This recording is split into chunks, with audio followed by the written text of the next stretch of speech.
Alors, bonjour, bienvenue pour cette nouvelle émission de l'Algo Distrouille. Aujourd'hui, je vais vous faire un retour d'expérience SEO que j'ai réalisé sur l'effet NavBoost. Alors, l'effet NavBoost, j'en ai parlé hier dans ma vidéo. C'est un bonus que Google accorde à une page lorsqu'il y a un pic d'activité et d'interaction sur cette page. Si vous voulez plus de détails, vous pouvez aller voir ma vidéo d'hier à ce sujet. Alors, il faut savoir que c'est relativement difficile de mesurer l'effet NavBoost, donc le mercredi 23 octobre, j'ai décidé de mettre en place une expérience pour pouvoir le mesurer. Donc du coup, j'ai essayé de rendre cette page, qui est un moteur de recherche pour les Topical Trust Flow, pour augmenter sa visibilité sur le mot-clé liste des Topical Trust Flow en déclenchant l'effet NavBoost. Du coup, à 9h15, j'ai fait un premier relevé avec l'outil SEO Hero Ninja. Et comme vous pouvez le voir, la page est positionnée en top 10. Les data centers ne sont pas synchronisés. Donc en gros, voilà, j'ai un top 10 flottant. Pour changer ça, à 10h, je lance une communication d'abord sur Twitter, puis dans ma newsletter, où j'explique que j'organise une expérience participative en SEO pour démontrer l'effet NavBoost. Et pour ça, je demande à mes abonnés de cliquer sur la page et d'interagir avec le moteur pour déclencher un pic d'activité qui sera détecté par Google Chrome. À 10h05, on sent qu'il se passe déjà quelque chose parce qu'il y a déjà deux data centers qui annoncent la première position. Donc c'est pas mal. Mais en même temps, c'est encore trop tôt pour se dire que c'est l'effet NavBoost qui se met en route parce que c'est pas assez marqué. À 11h30, les choses se précisent.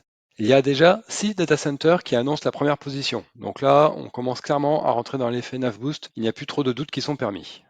À 15h23, ça y est, c'est fait. L'effet NavBoost est au maximum. Tous les data centers sont synchronisés et ils annoncent la première position.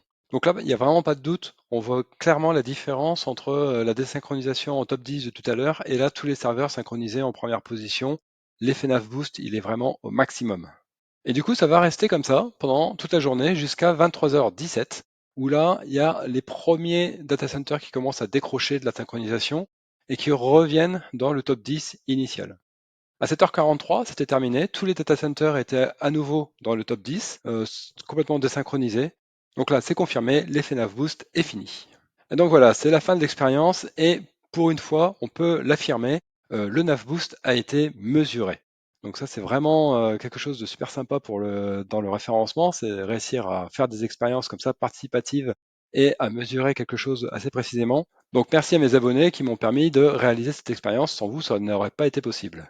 Du coup, si vous aussi vous voulez bénéficier de l'effet NavBoost sur l'une de vos pages, eh ben, il n'y a pas 40 solutions, il faut réussir à attirer la foule dessus. Et donc, pour attirer la foule, il y a plusieurs possibilités.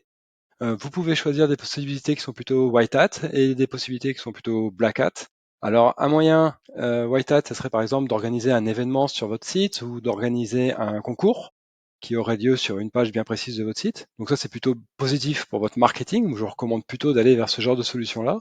Un moyen black hat, ce serait d'attirer les gens avec une promesse qui ne serait pas tenue. Donc ça, c'est mal, ne le faites pas.